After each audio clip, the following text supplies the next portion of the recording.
Okay, so we're going to do the second part of the questions, which are from 16 to 30. And this is going to cover some of the other topics. Hopefully this will help you through how to do these questions. All right, so let's go to the questions. Question 16. Consider the following code segment. We have a missing condition here, a while loop. So we set x to 1. We have a while loop. If x divide by 2 remainder, remember this is the modulus, so we divide by 2 what the remainder is. If the remainder is 0, so this, you should look at this now and you should be saying, if this is an even number, right? Basically, if x is even, this is what this whole statement means. Then print x plus a space. Then the next one, x plus 2. This will run no matter what. And then the while loop will continue, right? And so what we're saying is the following conditions have been proposed to replace condition, this part, in the code. X less than 0, x less than equal 1, or x less than 10. For which of the following conditions will nothing be printed? So we have to consider that there will only be something printed if x is even, and as long as this condition is true. So if x is less than 0, well, nothing will happen, because if x is less than 0, x starts at 1, therefore this won't be true, it'll finish. So definitely 1. Nothing will be printed. If x is less than or equal to 1, then it will be printed. Let's see. So this will run. X less than or equal to 1, x is 1, so this will be true. X is not even though. X is still just 1. And therefore, this won't run. It will add 2 to x, which will make x 3. It'll still not be even, and so on and so forth. It'll keep adding 2. Nothing will ever be printed. This will actually be an infinite loop, I think. So 2, nothing will be printed. And x less than 10. So if x is less than 10, well, in the same case, 1, it'll still do this loop until it gets to above 10 and then it will stop. So for all of these conditions, nothing will be printed. Just for different reasons. The problem with this is that none of the conditions will work for this. Like, it'll never get to that even part because x will always be in a 0. Okay? X will always be odd based on this logic. The only way it could be even is if this was changed. Okay, next question. Question 17.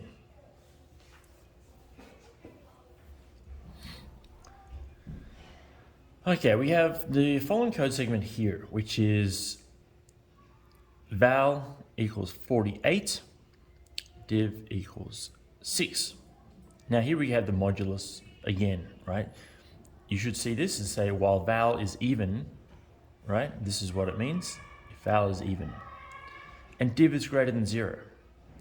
So we also have another while loop here. So while val is even and div is greater than 0, do this stuff.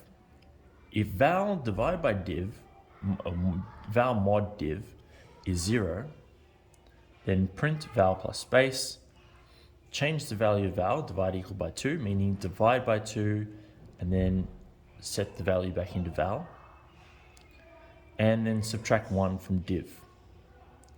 What will be printed? Okay, so let's just start from the beginning. All right, and this is where maybe a piece of paper will help. So let's draw, we got 48, val is 48, and div is 6. Okay, so in the first case, while, our first while will be, well, val is even, that's true, so it's true. And div is greater than 0, yes, true. So true and true will equal a true, and therefore it will run. Now, if val divide by, or val mod div is 0. So let's see, 48 divided by 6. Well, that goes in exactly 8 times.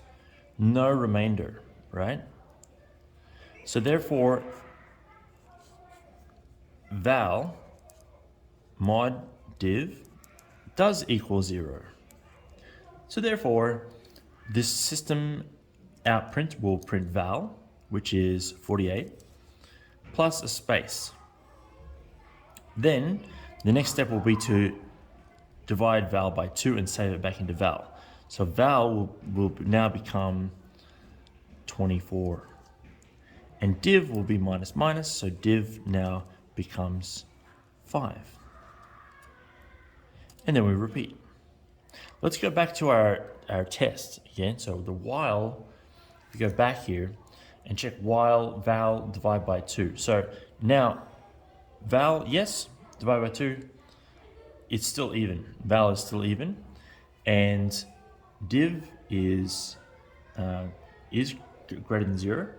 So as we can see now, what the thing with this is that if we notice the pattern that's going to happen here, we can see that now the question is, will anything be printed as a result of this next loop? 24 divided by 5 will give us a remainder. So 24 val mod div will give us a remainder, unlike this one. So the remainder here will be 4. That's not 0, and so the if condition won't work. Nothing will be printed. So the next step will be divide val by 2 again. So val becomes 12, div becomes 4. Now the while loop still is true because val divide by 2, or val mod 2, so val is even, yes. And div is greater than 0, yes, still true. So the if statement now, 12 mod 4 gives us 3 exactly, right? No remainder. So therefore it will print val and a space. So the next val is currently 12. So 12 is our next number and a space. Now we repeat the loop again. Divide by 2, so val becomes 6 and 3. You can pretty soon tell that these are still true, right? Val is still even. Div is greater than 0. So now, will this have exactly? Yes, it will. So it will. Next number will be 6, space. Now we divide by 2 here, we get 3. Now this while will not be correct, right? Val divided by 2 does not equal 0 this time. 3 is not an even number. So therefore the while loop will stop here and it will continue, right? So our end result was 48, 12, and 6. That was A.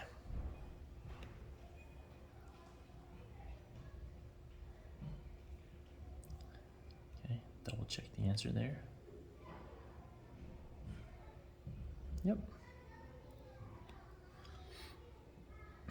Okay, next question. 18. All right, so we have preconditions here, and it's important to look at this because the precondition will tell us what needs to be true before this thing runs. So we need to know that A will be greater than 0 and B will be greater than 0, okay? And for the second method, same thing. A will be greater than 0, B will be greater than 0, okay? So let's go to the second method and have a look. So the first method, method 1, takes 2 numbers, integers. it has a loop count, a local variable loop count, and it runs a loop from 0, I less than a divided by b, and keeps adding to I. Now, keep in mind that a divided by b, they're both integers, right? So the result of this is also going to be an integer here. And as long as I is less than that, it'll keep going, keep counting the loops. And it will return that value in the end. Okay, so this is counting how many loops when a is divided by b. Second one, we'll do a and b loop counts, and while I is less than a, loop count will plus plus, and I will be added. I will add b each loop. Okay, so it's going to count the loops.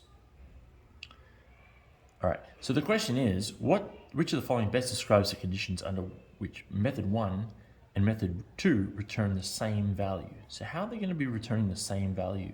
They have different ways of doing things. One is counting loops of how many times you can do the loop before a with a divided by b. And the other one is kind of looking at the difference between a and b, where it'll keep counting up by b step in the steps of b. Now, is it really different though? Dividing a number by another number is kind of similar to saying how many steps it will take to get there. So it's kind of similar, but let's have a look. When will they return the same value? When both a and b are both even, when a and b are both odd, when a is even and b is odd, when a mod b is equal to 0, when a mod b is equal to 1. So this is very interesting scenarios. We have different options. Let's run them through. Now, to understand how this code works, we're actually, it's easier to maybe to see as with an example. So let's say that a is 10 and b is 5. So a is 10, b is 5. Let's start out here. 10 divided by 5 gives us 2. While I is less than 2, it will do this. So you can see here that we're going to do 2 loops. It's going to return 2, right? Because we're going to do 0, and then do 1, and then 2 is not less than 2. So therefore, loop count will count 2 here. Now, let's try here. While I is less than a. So, a is 10, b is 5.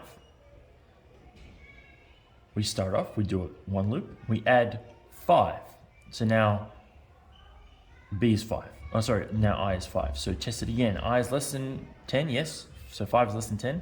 Do another loop. Now, 5 is not less than 10, so now we've got 2 loops. So actually, that was the same. So when a is even as b is odd, this does return the same value. Is this the best summary of how it works? Does a just need to be even and b just need to be odd?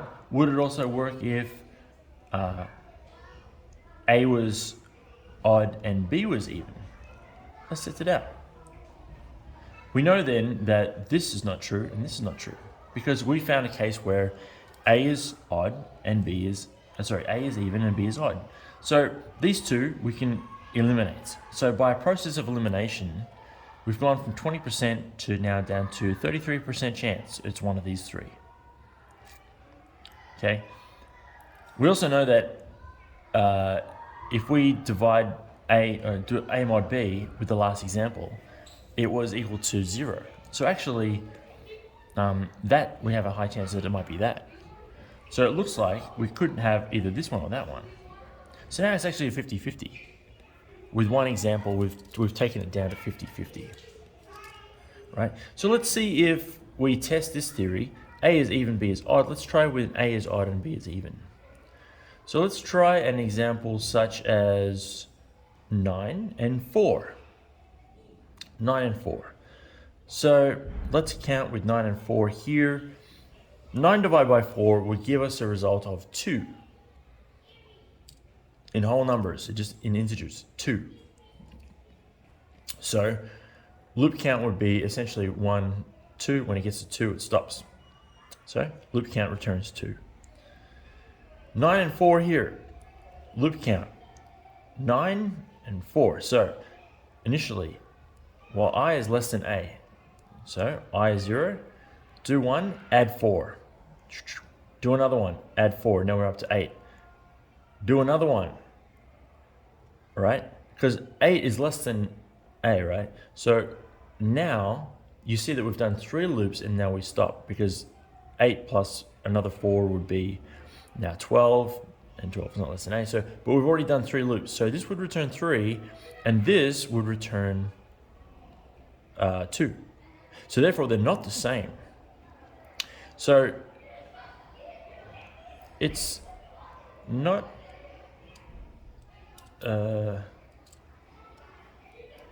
it's not.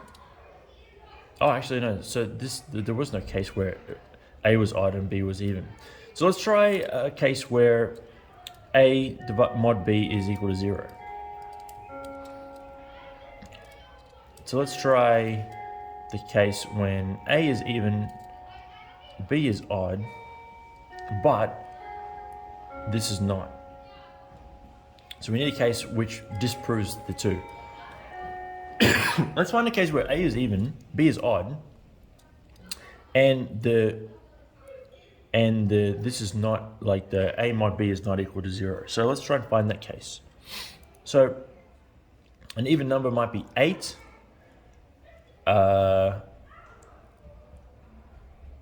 An odd number might be 3. So let's try A is 8, B is 3, and the A mod B is not equal to 0. Because the A mod B would be equal to 2. So let's try that. 8 and 3. So 8, 3.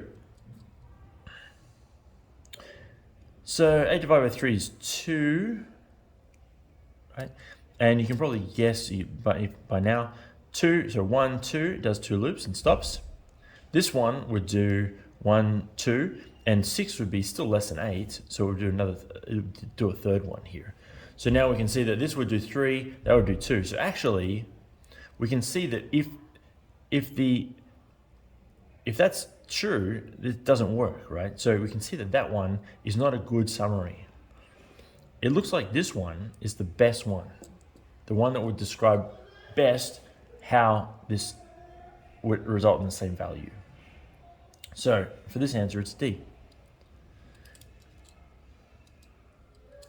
The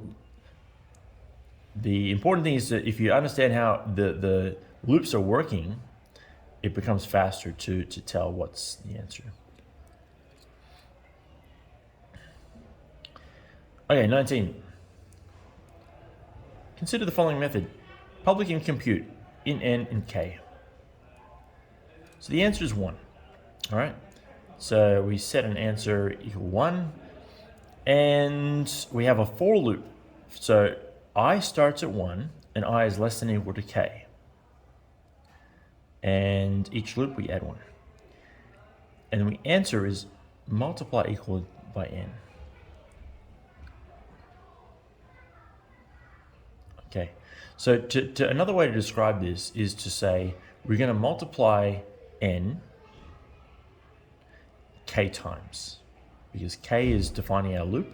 This is the number of times that we're going to loop, and N is the thing we're multiplying. And we're going to return the answer, right?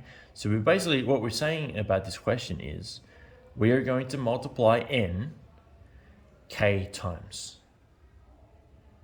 Okay, so it's going to be N times N times N times N times N, right? And now if you understand that, N times N is N squared, right? N times N times N is N to the power of 3, and so on. So I think it looks like that what we're actually doing is this. N to the power of K.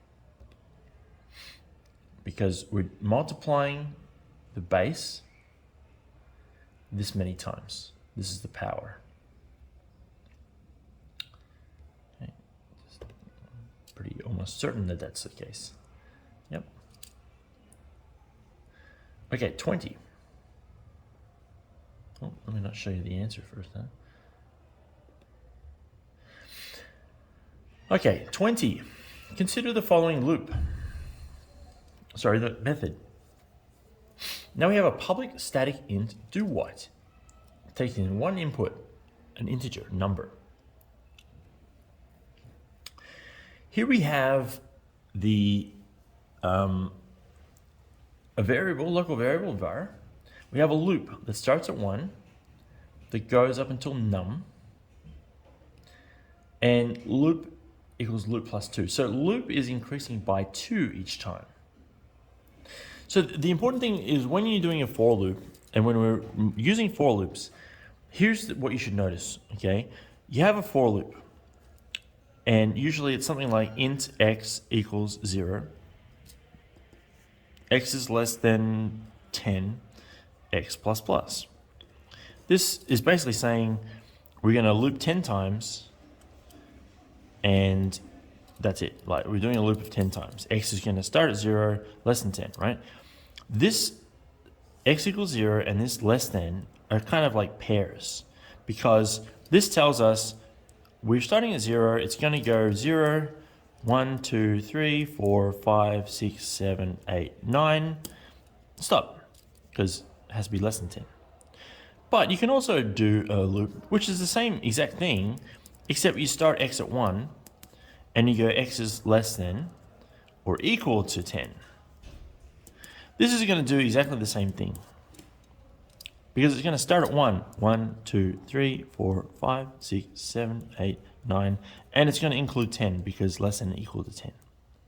So as we do the loops, it's going to loop around that many times, right? Still both 10 times, just that these things are pairs. So with this question, we've got loops equal to 1 and less than or equal to num, right? So we can, the shortcut way to look at it is num is the number of times it's going to loop. However, with this case, it's increasing by 2 each time, meaning that it's not going to loop num times, it's going to loop num divided by 2 times, right? Because loop's jumping faster each time. The variable is going to be plus equal to loop, okay? So we are trying to figure out, well, what is this thing doing? This is the number of times it's going to loop, but it's actually, we know it's divided by 2. So, and var is going to be plus equal to the loop value, which is 1. Next time it's going to be 3, 5, 7, 9. So it's actually all odd numbers, and it's looping up the odd numbers. It's basically adding up the numbers to this number, and it will stop when it gets to that number. So the sum of all integers between 1 and num? No. The sum of all even integers? No. The sum of all odd integers. So we start at 1, right? We're adding 2 each time. It's definitely the odd integers we're adding here. So the sum of all odd integers between 1 and num including num. Does it include num? Yes. As long as it's equal to num, it's still included. So, yes.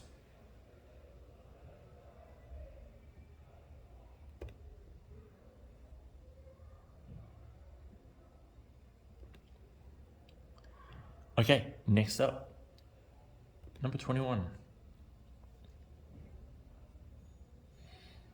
Okay, we have a following method. Public static void print sum. Has num1, num2. Again, let's look here. We have a 0 and a less than, right? So we know it's going to do something this many times. If I mod num2 is 0.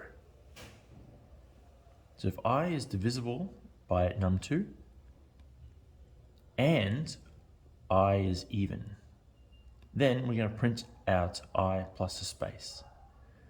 So we're saying, how are we going to get this 0, 10 space to be printed? So I mod num2 is 0. I is even. So I would have to be an even number for us to print it out. Notice that also the thing that matters is not that I is the thing. I will be printed out on the 10th time, right? But we need to choose which one are we going to print out, right? So we would have to know that what is going to result in a 0 being printed.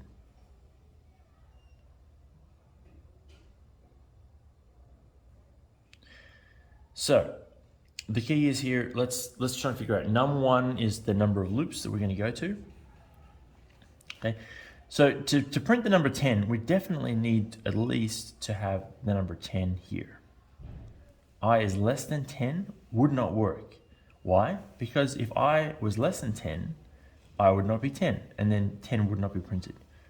So 10, anything less than 10 or 10 or less, these two, would not work. Why? Because it would never get up high enough for us to get I to be equal to 10 to print this out. See, I has to be at least 10 for it to print out, and in this for loop, I would never get to 10. So those two wouldn't work. We now have a 33% chance of getting it right. So 0, 20, well, hang on, wait, 0 is even less than that. So no, we've got a better than that chance. We've got a chance of this one or this one. So what's num2? Let's have a look at what num2 is doing. Num2 is here, the second input. Num2 is basically saying what we're dividing I by that has to be evenly divisible. Kind of makes it easy because num2 has to divide into I for it to work, and I has to be even. Pretty easy, because if it's 20, yes, that divides into there quite evenly. And if it's 25, yes, it also divides in quite evenly. So both of these could work. But what's going to be the difference? Well, let's have a look. If we just want 0, 10 to be printed, notice how this will divide in even, that'll divide in 5 times, that'll divide in 4 times. But what will happen? We only need 2 of these numbers to be printed. If it's 20 here, then it will stop before it gets to 20, right? I will be less than num1. So therefore, it won't print out 20. It will print out 10. Will it print out 5? No, because the 5's not even, right? 5's not even.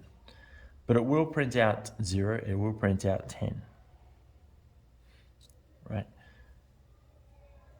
So therefore, we can say that it's, if we went up to 25, it would definitely print 20 out, which is not here. So therefore, we'll stick with that one.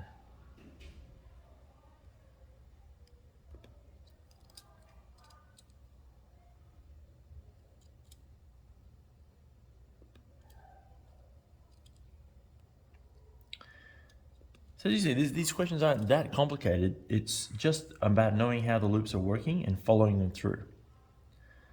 Okay, here we have another code segment. Let's look at this one. Num1, num2, 0 and 3. We have a while loop joined together with 2 statements joined together by AND. So meaning that both of these, this has to be true and this has to be true as well for this whole thing to run. So let's see, it's going to run in a loop. Let's see how is num1 changing and how is num2 changing. Well, num1 is changing by adding 2 and num2 is changing by minusing 1. It says while num2 is not equal to 0. So if num2 equals to 3 at the beginning, and after each loop num2 is being minused by 1, we know then that 3, 2, 1 are our loops, right? Num2 will have loop of 3, 2, then 1, and at 0 it'll stop. This won't be true anymore, and it will stop. So we know we have a limitation here from num2 where it'll stop at after 3 loops. Okay, so after the while loop completes, we know that num2 will be 0. let's check the value of num1 to make sure that this isn't the limiting factor here. Num1 divided by num2. So num1 divided by num2. Okay. Num1 starts at 0, divided by 3 gives us 0. Is it greater than or equal to 0? True. Num1 now gets added to 2, right? So now num1 is 2. So 2, and this has now become 2 after minusing 1. So now it's 2 and 2 divided by, so 2 divided by 2, greater than or equal to 0? Yes. Will it ever become negative? Not really, because the limiting factor is num2 will become 0 before it becomes negative. So it will always be greater than or equal to 1, greater than or equal to 0. So we don't really have to worry about this factor. The limiting factor is here. This will stop the condition first. So the question is, what will num1 be at the end of it? Well, num1 will be 0 at the start, after one loop, after the so here num2 is 3, num1 is 0, then num1 is 2, then num1 is 4, and then num1 is 6. So as you see here, after the loops finish, right, the 3 loops, 3, 2, 1, and the final thing, the while loop will exit, and these would be the values of num2 and num1. So that will give us D. Now, why won't it be E? Because we do have a divide by 0 here, where num2, once it becomes 0, it will divide by 0. That's bad. But the thing to remember about these AND conditions, AND conditions need both sides to be true. So when it does the first part and it finds that num2 is 0, it will exit. And it won't even check this one. So this statement will never get run.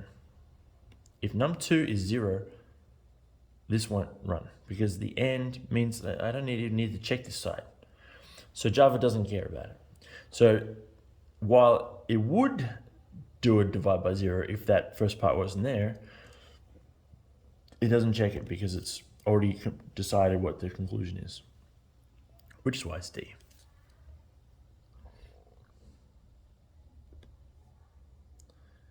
Okay.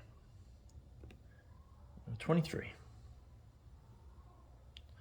Let's look at the following code segment. K equals 0. While K is less than 10, system out print K divided by 3. So when K is divisible by 3, so it's going to print the result of the K mod 3 and a space. If K is divisible by 3, it'll add 2, else it'll add 1. So it's a matter of following this through the loops and seeing. Now K is either going to increase by 2 or increase by 1. The important thing when you're looking at these kind of questions is look at the condition, right? And this is your while loop. K is the thing that we're interested in here. How does K change? K is being increased by 2 or increased by 1 here. That's how K is changing. So that's defining our loop. Why will K move by 2? Well, K is divisible by 3. So we know the numbers that are divisible by 3. Numbers which are divisible by 3 are 3, 6, 9. And that's all we need to worry about, because these are the main numbers where K, if K is 3, 3 mod 3 will be 0, right? So we know that these numbers are the ones where we're going to jump by 2. Everything else will jump by 1. So we're trying to figure out, okay, what are we going to be printing here? Well, what we're actually printing is the system out print K mod 3. So actually, this is only ever going to print either 0, 1, or 2. It will never print more because if it's 3, 3 mod 3 is 0, right? So it's always going to be either 0, 1, or 2. So, well, that's all we've got to choose from. Now we know how many loops we're going to have. If we have to look at it, we know that we're going up to 10, right? It has to be less than 10. We know that we will jump, right? But we'll do 1, 2, 3, and then the jump will be k jump to 5, 6. Now 6 is divisible by this. We jump 2 again, 8, 9, and jump by 2, and then it becomes 11, and 11's not outside the while loop, right? So we know we have 1, 2, 3, 4, 5, 6, 7 loops total. K, this is the value of k. So what we're going to print is k mod 3, right? The system out print is k mod 3. So k mod 3, when it's 1, it will result in 1. 2 mod 3, remainder 2. 3 mod 3, remainder 0. 5 mod 3, remainder 2. 6 mod 3, remainder 0. 8 mod 3, remainder 2. 9 mod 3, remainder 0. 1, 2, 0, 2, 0, 2, 0. Oh, shouldn't forget, we also have 0 in here. That's the first value. The first value is 0. So 0, 1, 2, 0, 2, 0, 2, 0. 0, 1, oh, wait. Am I wrong here? 0, 1, 2. Oh, let's check this again. Maybe I made a mistake here. If k mod 3 is 0, we add 2. Now what did I do wrong here? Well, look here, I forgot about my 0, and so I jumped ahead. Actually, this one is not going to run, right?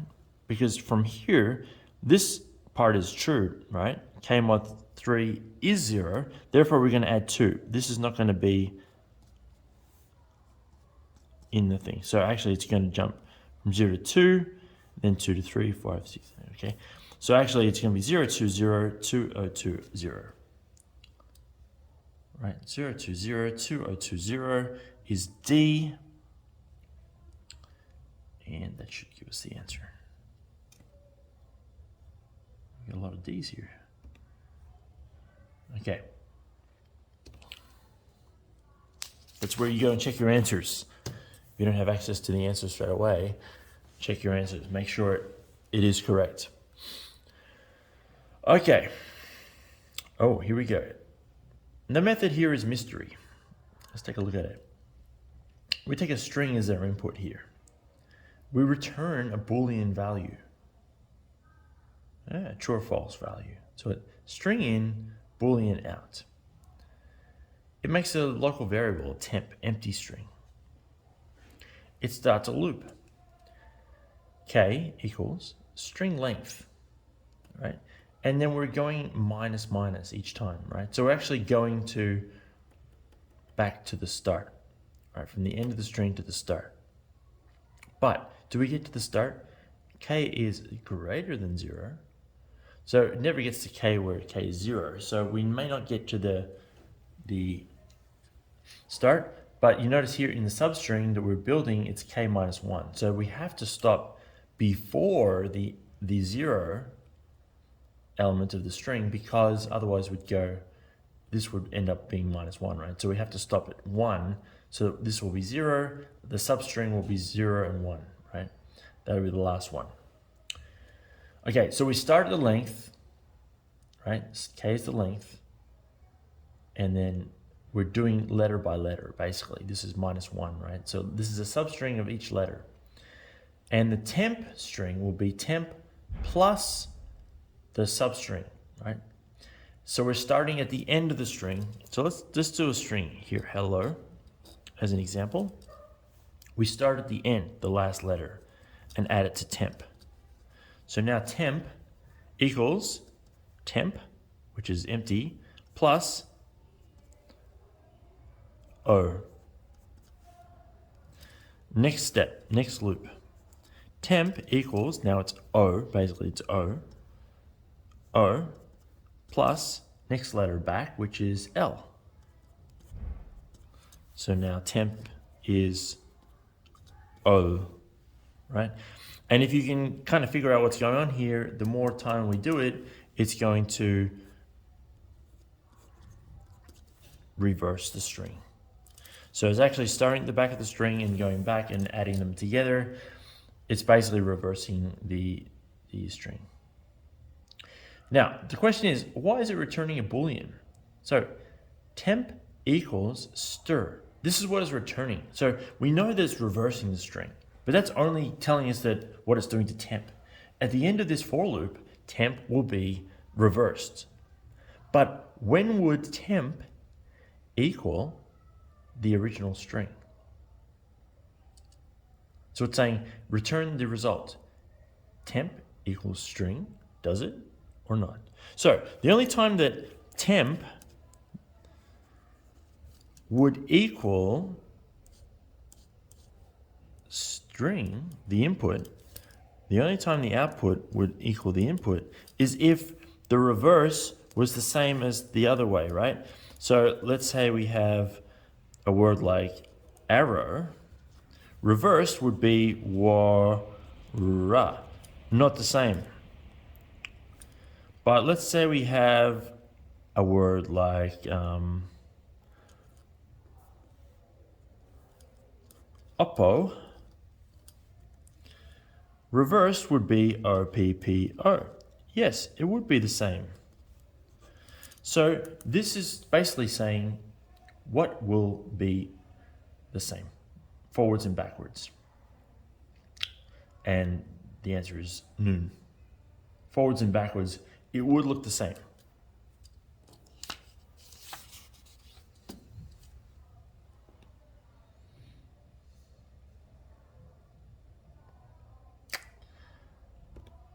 Okay, question 25.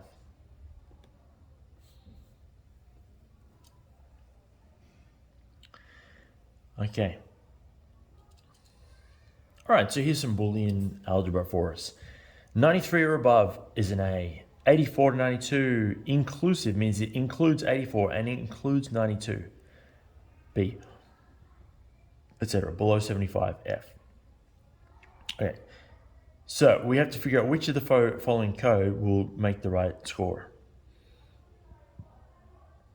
All right, here we have 3 different sections, okay? And here we have greater than equal to 93, okay, which is fair enough, yeah, here. If score is greater than equal to 84 and score is less than equal to 92.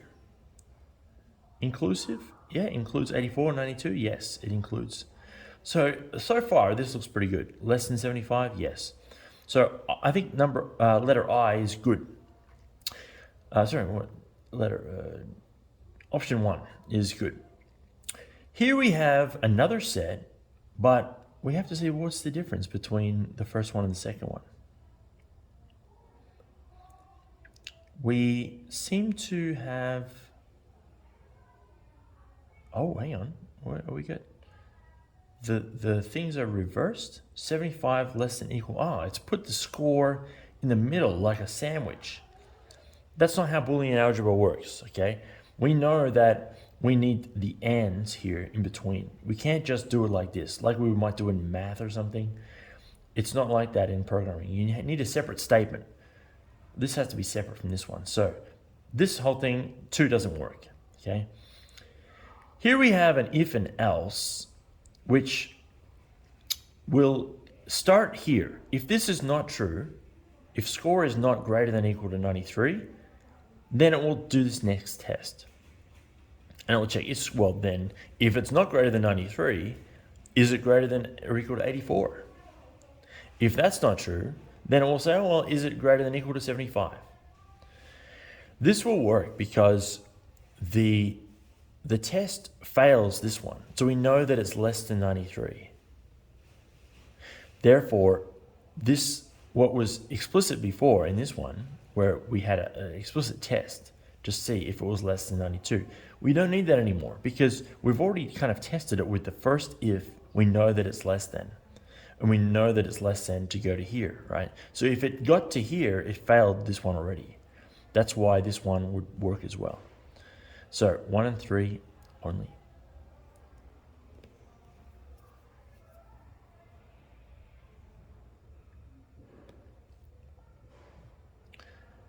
Okay, number 26. 26. The price per box of ink pens advertised in office supply category. Depends on the number of boxes ordered. Okay, so let's see. If you order 1 up to, but not including 5, then it's $5 per box. If you order 5, but not including 10, it's $3, and 10 or more is $1.50. Okay. So let's see. We have an incomplete method to try to calculate the cost of an order. So the guess is you'll have to use Boolean algebra, like the if and else statements, to calculate what the order is. So let's see here. We're missing some code. We know that we're going to have to calculate the total cost and return it. So let's see. Which should be there? So this is similar to the last question. We need to calculate the number of boxes. Now, the problem here, let's look at this one. Maybe you can see the problem already, but if we have an if and an if and an if, it will, even if it fails this one, or even if it succeeds on this one, it will go and run this one and test this one as well. So you can see that if it's greater than or equal to 10, it could also be greater than or equal to 5. And it could also be greater than or equal to 0. So therefore, if it's 10, it's going to run this one, and then it's going to do this one, and then it's going to do this one as well. Not going to really work that well, because it's going to start multiplying num boxes by 5, right? So we don't need this kind of structure, if. Not like that one. Let's look at this one. If num box is greater than or equal to 10. So if this is the case, it will do the $1.50.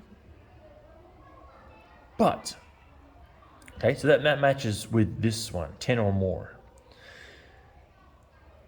If this fails, then it will say, well, if num box is greater than or equal to 5, then we do this one. So is that right? Greater than or equal to 5? 5 up to, but not including 10. So we know that it's failed 10 if it came down to here, because of the else if. And then else, it will do it at 5. So if it fails this one, it will go here. Again, try the first one, the most restrictive one, else if, and finally the last one. So 2 works. Let's check this one. This is going in the reverse order. So if num box is greater than 0, if that's true, all of this else won't work. Okay.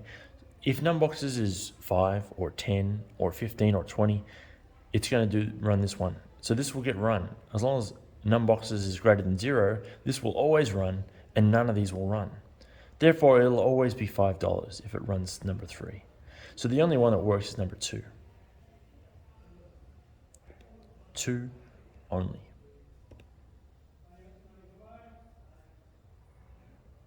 You have to usually start your if and else statements with the most restrictive one at the first one, right? It's the most restrictive condition at the top, and then less and less restrictive until the else. That's generally the way it works.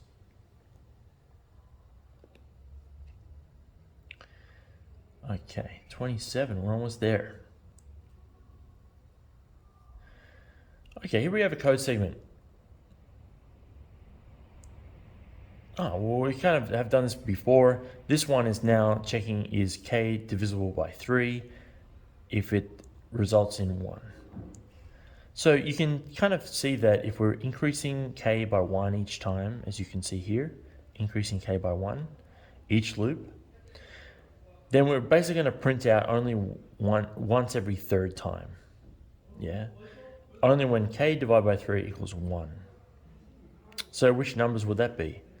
Well, you can see it's going to be 1 divided by 3, remainder of 1, yes. And 4 would be another one, because mod 3, remainder would be 1.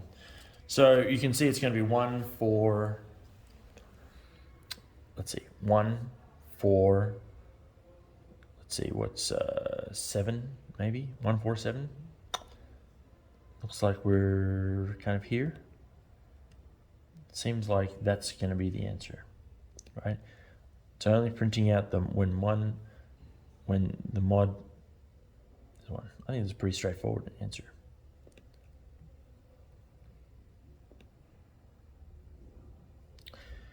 Okay, this segment here. Here we have another loop. Now you should see the pattern here. How many loops is this thing going to make? You should see it quickly. We start at 0, we have a less than symbol, 20. This is how many times. But what's the jump each time? Oh, it's 2 each time. So therefore, 20 divided by 2, it's going to jump by 2 each time. 0, 2, 4, 6, 8, 10, 12, 14, 16, 18, 20. Is it going to make 20? No, it's not. It starts at 0. So it's going to jump 10 times. If k divided by 3 equals 1, oh, this is almost the same as the last question, right? So actually, pretty much the same idea. K mod 3 of 0, no, it's not 1, so it's not going to print 0.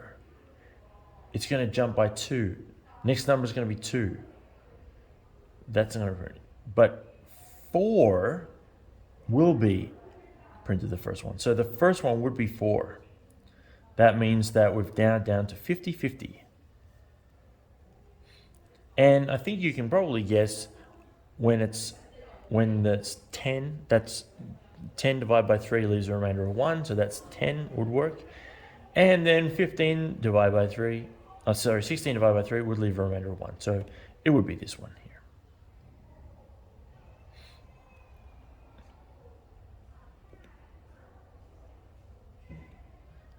Okay. I think this should be getting very similar here. 2 more questions to go. Okay. Now this, oh, look at this. This means it was on an official practice exam. So maybe slightly harder. Let's check. Okay. Don't look at anything else, but look at this. 1 less than equal to 6. Increase of 1. Therefore, we know this loop will do 6 times. Right? 6 times loop. Okay. Now this is the outer loop. There's 2 loops here. It's a nested loop, right? 4 here, 4 there.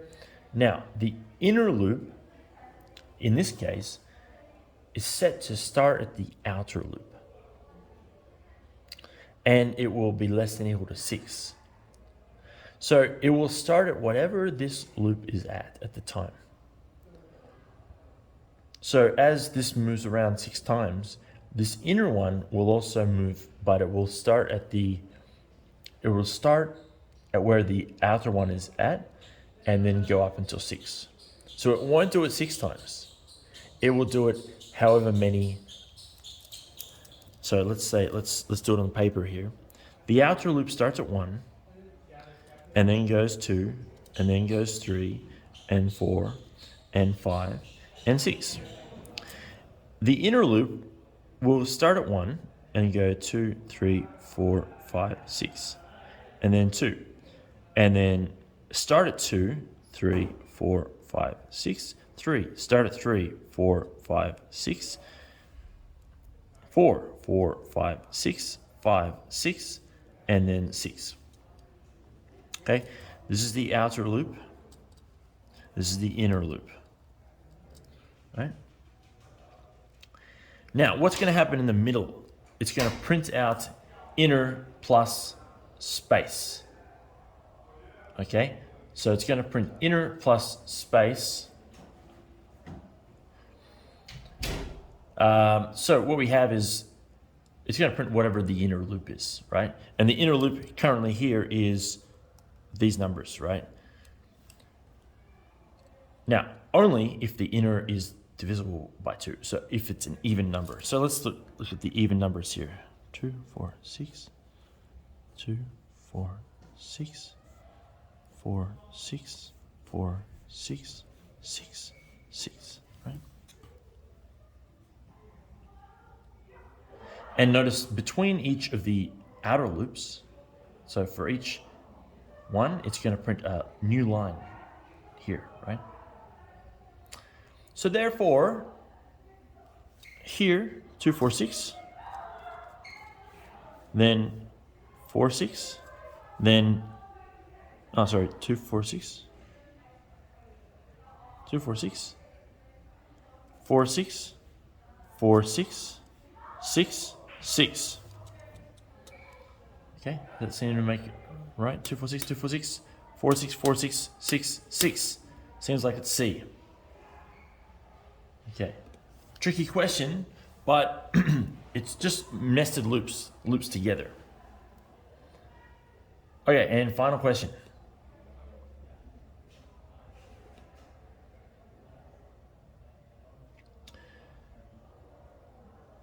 Okay, we have a class here called point, has 2 doubles as variables. We have post conditions, so this is not shown. This is a constructor.